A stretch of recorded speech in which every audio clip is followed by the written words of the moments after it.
What's up, everybody, and welcome back to the Underdog Podcast. Got a really good episode for you today. It's my first mock draft of the year. Today's going to be part 1. It's going to be picks 1 through 10.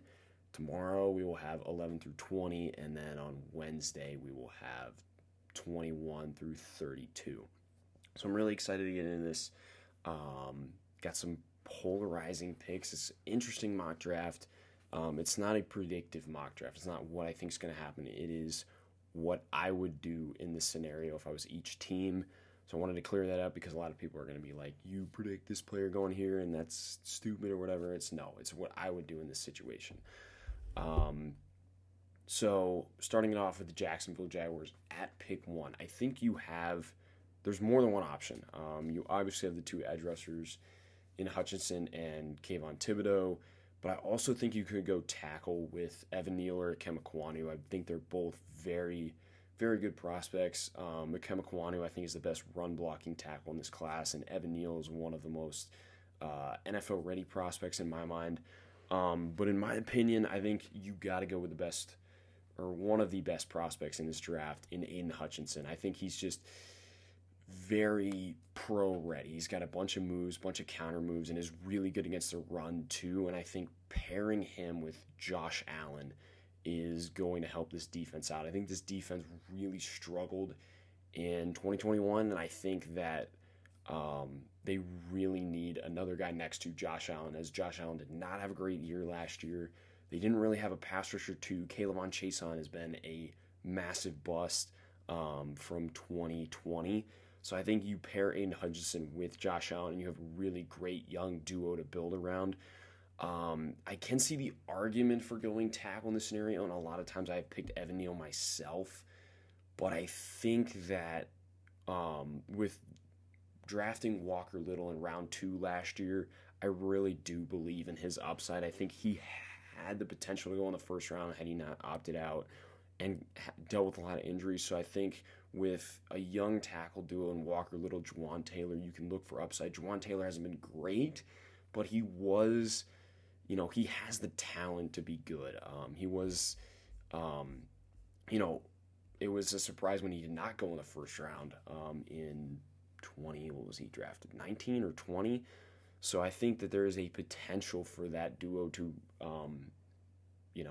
be a solid tackle duo in the NFL. So then moving on, number 2 pick for the Detroit Lions. I've seen a lot of different people go here, and I think a lot of people are looking at quarterback and looking at Malik Willis. I'm looking in a different direction. I think, Dan Campbell's all about, the grit and stuff like that, and he's really about, biting kneecaps and stuff like that. And I think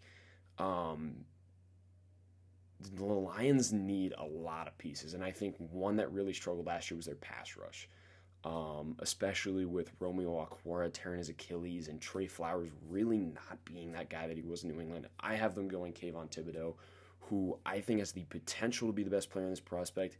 There have been questions about effort. His tape wasn't as good as in 2020 and 2019, but I just believe in the talent of Kayvon Thibodeau, and I know he doesn't really have a ton of pass rush moves, but he beat guys off of pure just athleticism at Oregon, and I think this Detroit Lions staff can get the best out of him. I think Dan Campbell's a guy you can buy into really easy, and I think that Kayvon Thibodeau will buy in to what they have going at Detroit and will be a very good player for them. So next we have the Houston Texans. Very interesting kind of position. We don't really know what's going to happen with Deshaun Watson. We don't really know what they're going to do about Davis Mills. He kind of showed some promise last year. In this scenario, I think I had 4 options on the board. You have either tackles that I talked about at 1, or going defensive back, and Derek Stingley Jr. or Kyle Hamilton. I think it's a little early for those two. And I think what they truly need is, and what the Texans have needed for a while, is another pass-protecting tackle. And because Deshaun Watson has been sacked so many times in his career, I think their offensive line wasn't great last year. I think you upgrade that by going Evan Neal, tackle out of Alabama, with this pick. I think Just all around, he's very good at everything. He's very good in pass pro. He's very good at run blocking, and you slide him on the other side at right tackle opposite Laramie Tunsil. You have a really good tackle to be able to build with. I think Aquanu, just like for their scheme, isn't the greatest fit, which is why I chose Evan Neal over him. I think Evan Neal's more like pro ready for both pass and run blocking, and I think that it's an immediate upgrade for the Texans in getting one of the premier tackles in this draft.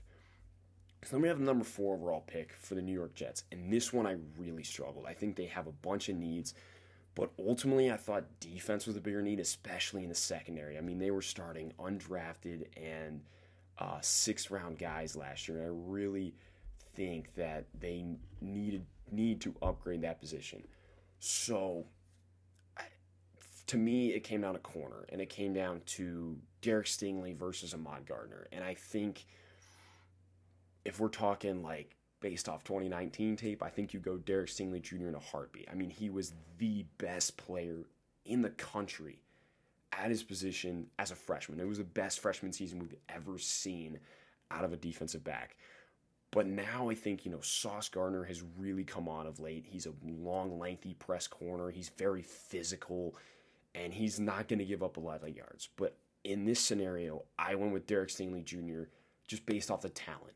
If you are getting 2019 Derek Stingley Jr., he's the best player in this draft. And I think Robert Saleh is a very, very good defensive coach. And I think with the last 2 years with Derek Stingley Jr., it was 2019 they had the greatest team I have ever seen at the college level. And he had something to play for every week. He was coming in there. He was proving to everybody that he was the top dog at the cornerback position. And over the last 2 years, he's dealt with injuries, and he really hasn't had a lot to play for there at LSU. So I think him coming to the NFL, it's going to reignite a flame, and he's going to be ready to go. And I think Robert Saleh is going to be able to get the most out of Derek Stingley Jr. And I think that he is the pick here for the New York Jets. But Sauce Gardner is right there with him in these DB rankings, honestly. And then you see people like Daniel Jeremiah and, other top NFL analysts have Sauce Gardner above Derek Stingley Jr. in their rankings, which is very, very interesting. So moving on to pick number 5 here. For the Giants, it's offensive line. I mean, they've talked about it all the time. Really upgrading. And I think there's 2 options here. You have Ikem Ekwonu and Charles Cross. Very different as prospects. Cross is more of the pass protector. Ekwonu is more of the run blocker. I think it's 2 different styles that you're looking at here. Personally, for me, it was a little too early for Charles Cross. Specifically because he played in Mike Leach's system and they don't ever run the ball. And I think the Giants here, they want to be able to run the ball as well, a lot, because Saquon Barkley, they took him number 2 overall, really, last year really wasn't himself. 2020, he got hurt, so they really want to get back to that, like, 2019, 2018 Saquon Barkley, where they're running the football a lot. So I here went Ikem Ekwonu, who's arguably the best tackle in this draft class for the New York Giants. I think it was just the right fit, kind of the right balance between pass and run blocking, and I think the Giants really have just had the worst offensive line in the league for the past couple seasons, along with Miami there. Moving on to the number 6 pick in the Carolina Panthers. I think for Carolina specifically, there's a couple options here. You could go quarterback, you could go offensive line, or maybe even defense. What I decided to do with Carolina was trade out of this pick, specifically for a man who has been a hot trade topic over the last year or so, and to trade this pick to Houston along with Christian McCaffrey and Sam Darnold for Deshaun Watson and Charlie Heck, who's a solid option at left tackle. So the Carolina Panthers strike big here, and they get Deshaun Watson, and then they send off Christian McCaffrey and Sam Darnold to the Houston Texans. So the Houston Texans now own this pick, and I think for them, you look at Nick Caserio, you look at kind of what the New England philosophy is, and they like to build back to front instead of front to back like most teams do. So who is the guy in the back end that they can build around? And that is Kyle Hamilton. In my opinion, the best prospect in this draft. He's been compared to a lot of other big safeties, like Cam Chancellor and stuff like that. He's bigger. He's taller than Cam Chancellor and just about as big. He's about 6'4", like 230, just a massive man at safety. And I truly think that there's very few people in this league that can play one high, and Kyle Hamilton can do that. And he really changes the look of this Houston defense, especially with Lovie Smith coming in as head coach and going to play that cover 2 zone-heavy scheme with him and Justin Reed. I think they're almost interchangeable of where you can play them. It's truly going to change this Texans defense if the scenario does happen. Let me at pick 7, back to the New York Giants. And again, I went offensive line. A lot of Giants fans are going to call for edge, but I truly think that if you're going to rebuild this team, you need to protect Daniel Jones, because I think they're going, at least right now, they're committed to Daniel Jones. So you have to get him pieces that are going to help protect him. So I went Tyler Linderbaum, center from Iowa. And a lot of people are going to be like, center's not a very valuable position. Well, Tyler Linderbaum had a 95.4 grade last year by PFF, which is absolutely insane. Elite level center, I think, is going to also, along with Ike Ekwonu, help change this run game, help get Saquon open running lanes and big plays for the Giants that they have not seen in 2 years. So I think this pick really helps the Giants out the most right now and helps them really, get back to a more balanced offense and rather than just relying on Daniel Jones to make plays. So this next pick, number 8, is probably my favorite pick in this top 10. And a lot of people are going to be like, what are you doing? Like, why are you taking this player? You look at the Atlanta Falcons roster. Currently, I don't think Calvin Ridley is going to be on the roster next year. Russell Gage is a free agent. So your best receiver on your team right now is Tajay Sharp. In no world, even when Tajay Sharp is like your number 3, are you anywhere good at receiver? And I look at the guys in this draft class, and a lot of people are going to say, go Garrett Wilson or something like that. I look at Arthur Smith, and I look at what he likes in a receiver, and I look at the previous receivers that have been here in Atlanta. A guy that looks like Julio Jones or A.J. Brown, and that guy is Traelan Burks from the University of Arkansas. This dude is a freak. 6'3", 225, can absolutely run. I mean, this dude might run under 4.4. He is an absolute freak athlete, catches everything, has a great catch radius. I think he just plugs and plays here and plays that A.J. Brown, Julio Jones role that you see in that Arthur Smith offense and absolutely changes the game for Matt Ryan, who had a great rapport with Julio Jones, and you get that big body guy in here. So you get him along with Kyle Pitts. Hopefully you bring Russell Gage back, and you have a solid trio there for the Atlanta Falcons. I truly think that he's the best wide receiver prospect in this draft. I don't think it's Garrett Wilson. I don't think it's Drake London. I truly think it is Traelan Burks, and I truly think he's going to come in here and make a difference for the Atlanta Falcons. Then we have the number 9 pick. And this pick, I originally had somebody else this pick. I originally had Devin Lloyd.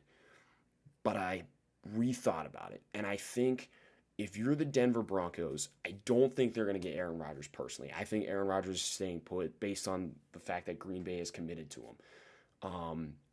So quarterback's really the one thing missing from this team. And you could bring back Teddy Bridgewater, or you could try and go with Drew Lock. But I think if you're truly looking for a pro-ready quarterback, there's 2 options. There's Desmond Ritter and there's Kenny Pickett. And I don't think either of them are quarterback 1 in this draft class personally, but I went with Desmond Ritter out of Cincinnati. Why? And a lot of people are going to be like, you're crazy. Well, if you saw the Senior Bowl, Kenny Pickett really struggled for a couple reasons. And I think everybody's talking about how small his hands are, and people are like, that's not really a concern. It is when you play in cold weather and when you play in not so great weather. And that's what Denver is. It's not great weather. And I think that I just don't really think Kenny Pickett would thrive in a scenario like Denver. It's very, the weather's not great. If he's in a dome, maybe. But I think that Desmond Ritter here truly can come in and be that guy for the Broncos day one. I think the only concern I have with Ritter is his accuracy can be erratic at some points. Like he'll be on fire and then all of a sudden he'll miss like too high for no reason, and it's like, just calm down, man. I think Ritter is great at extending plays. He is very athletic, and I think he would very much fit in with this vertical passing offense that the Broncos want to run here in Denver. So that's why I would personally pick Desmond Ritter here. And then pick number 10, back to the New York Jets. We went defense with the first pick. I think here you take somebody who's going to help out Zach Wilson in the best way possible. And, I thought about tackle. I thought about Charles Cross. But I ended up going with my wide receiver 2 in this draft class in Drake London. This dude isn't, again, like Traelan Burks, absolute freak. I mean, he put up I think 71 receptions, over 1,000 yards, and 7 touchdowns in 8 games last season for the USC Trojans. I mean, this dude is crazy. Absolute biggest catch radius in this draft. I think he's going to run probably like mid 4.4s. He's not the fastest guy, but he catches everything. And a lot of people talk about separation, and he doesn't get separation through his route runnings, but he gets separation at the catch point by using his frame to box out defenders, kind of like a Mike Evans or like a DeAndre Hopkins. And he's not the greatest route runner. He's not any of that, but he does get separation at the catch point and is very physical, probably the most physical wide receiver in this draft class. So that's why I went with him, because they're kind of missing that in New York. They thought Corey Davis was going to be that guy. He wasn't really that guy. They already have their speed threat, slot guy, and Elijah Moore. They need that big body possession receiver to just go up, win jump balls, run dig routes, run comebacks, really be that number 1 receiver, and that's what I think Drake London is. So let me know how I did in the comments section. What picks did you like? What picks didn't you like? Part 2 will be out tomorrow. That will be picks 11 through 20. There is another big trade in that one that I made, and I think a lot of people are going to be surprised by who makes that trade. But thank you, everybody, for watching. I hope you enjoyed this part 1 to my first mock draft, and I will see you for part 2. Have a great day, everyone, and peace.